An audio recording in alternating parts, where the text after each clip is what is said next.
কদিন আগেই তোমাদের সাথে খারকোল পাতা বাটার রেসিপি শেয়ার করেছি, আর সেই সময় তোমাদের দেখিয়েছিলাম যে খারকোলের ডাটাগুলোকে রেখে দিচ্ছি, নেক্সট একটা রেসিপি শেয়ার করব তোমাদের সাথে, তখন দেখাবো। কিন্তু এই কদিন এত কাজের চাপ ছিল, সেই সঙ্গে সঙ্গে শরীরটাও একটু খারাপ ছিল, তাই আর রান্না করে ওঠা হয়নি, ফ্রিজেই রাখা ছিল। আজ যখন একটু শরীরটা ভালো হয়েছে, ভাবলাম আর দেরি কেন, চলো রান্নাটা করে ফেলি, আর সেই সঙ্গে সঙ্গে তোমাদের সাথেও শেয়ার করে ফেলি। খেতে তো অত্যন্ত ভালোই লাগে, আর বানানোটাও খুব সহজ। এই যে সেই দুয়াটি খারকোলের ডাটা, আর যেহেতু প্রায় সপ্তাহখানেক ছিল রাখা, সেই জন্য দেখে বুঝতেই পারছো খুব একটা ফ্রেশ নেই, কিন্তু তাতে রান্নায় একদমই কোনো অসুবিধা হবে না, সেই সঙ্গে সঙ্গে স্বাদেও খুব একটা হেরফের হবে না। আসলে দেরি করে বানানোর আরেকটা বিশেষ কারণ হচ্ছে আমার কর্তামশাই, তার আমার থেকেও বেশি প্রিয় এই খাবারটা, আর এই কদিন তিনিও বাড়িতে ছিলেন না, তাই ভাবলাম সে আসুক, তারপরেই না হয় রান্নাটা করা যাবে, তাকে ছেড়ে খেতে মন চাইছিল না।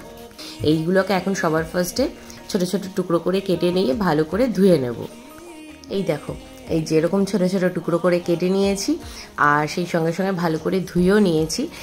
নুন আর হলুদ দিয়ে কিছুটা জল গরম বসিয়েছিলাম, জলটা যখন টকবক করে ফুটতে শুরু করেছে তখন তার মধ্যে এগুলো দিয়ে দিলাম, আর এই মিনিট 3-4 মতো এটাকে একটু ভাপিয়ে জল ঝরিয়ে নেব। এরপর সর্ষের তেল গরম করে তার মধ্যে দিয়ে দিলাম কালো জিরে, আর সেই সঙ্গে সঙ্গে বেশ অনেকটা রসুন কুচি আর লঙ্কা কুচি, আর দিয়ে দিলাম কয়েকটা চিংড়ি মাছ। এবার সবগুলোকে একসঙ্গে একটু সাঁতলে নেব। চিংড়িটা ভাজার সময় দিয়ে দিলাম অল্প একটু নুন, চিংড়ি ভাজার মতো করে, আর খুব বেশি এটাকে কড়া করে ভাজবো না। অন্যদিকে দেখো অল্প কয়েকটা নারকেল নিয়ে নিয়েছি, তার সঙ্গে 2টো লঙ্কা নিয়ে নিয়েছি। এবার এটাকে মিক্সিতে জল ছাড়া একটু ঘুরিয়ে নেব, ঠিক এইরকম দেখো কোরানো ফিলিংস চলে আসবে। এদিকে চিংড়িটাও যখন একটু ভাজা ভাজা হয়ে গেছে, তখন এর মধ্যে দিয়ে দিলাম একটা বড় সাইজের পেঁয়াজ মিহি করে কুচিয়ে, এবার সেটাকেও খানিকক্ষণ সাঁতলে নেব। পেঁয়াজটা একটু নরম হয়ে গেলে দিয়ে দিলাম লম্বা করে কেটে রাখা বেগুন। বেগুনটা এরকম সরু লম্বা লম্বা করে কেটে কিছুক্ষণ জলে ভিজিয়ে রেখেছিলাম, এতে করে বেগুনের কষটা বেরিয়ে যায়।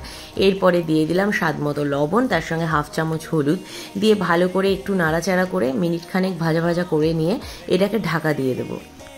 এরপর মিডিয়াম টু লো ফ্লেমে এটাকে 3 থেকে 4 মিনিটের জন্য হতে দেব। 3-4 মিনিট পরেই দেখো এদিকে বেগুন কিন্তু অনেক নরম হয়ে গেছে, সেই সঙ্গে সঙ্গে পেঁয়াজটাও মজে গেছে। এরপর এতে দিয়ে দেবো ভাপিয়ে জল ঝরিয়ে রাখা খারকোলের ডাটাগুলো। ভালো করে নেড়ে চেড়ে 2 থেকে 3 মিনিটের জন্য হাই ফ্লেমে এটাকে একটু ভাজা ভাজা করে নিতে হবে। এরপর ওতে সেই নারকেল কোড়াটা দিয়ে দিলাম, দিয়ে এটাকে আরও একবার মিক্স করে নিয়ে আরেকটু ভাজা ভাজা করে নেব। এরপর তাতে খানিকটা ভাজা বড়ি দিয়ে দিচ্ছি, আমি বড়িগুলোকে হালকা ভেঙে রেখেছিলাম আগে থেকেই, আর দিয়ে দিলাম 1 চামচের মতো একটু চিনি। এবার সবগুলোকে ভালো করে মিক্স করে নেব আরও একবার। হাই ফ্লেমে আরও 2 থেকে 3 মিনিট ভালো করে ভাজা ভাজা করে নিলেই কিন্তু রান্নাটা কমপ্লিট হয়ে যাবে। এই দেখো একদম ভাজা ভাজা হয়ে গেছে, রান্না কিন্তু কমপ্লিট। এবার এটাকে কড়াই থেকে নামিয়ে নেব, আর তারপর গরম গরম ভাতের সাথে পরিবেশন করে দেবো। খেতে অপূর্ব লাগে, যেরকম খারকোল পাতা বাটা খেতে ভালো লাগে, সেরকম এটাও কিন্তু অসাধারণ লাগে খেতে। যারা খেয়েছো তারা তো জানোই, আর যারা খাওনি তাদের বলবো অবশ্যই একবার এইভাবে ট্রাই করে খেয়ে দেখো। কিন্তু আজকের মতো রান্না কমপ্লিট হয়ে গেল, তাহলে চলো বিদায়, দেখা হচ্ছে নতুন আরেকটা রেসিপির সঙ্গে খুব শিগগিরই।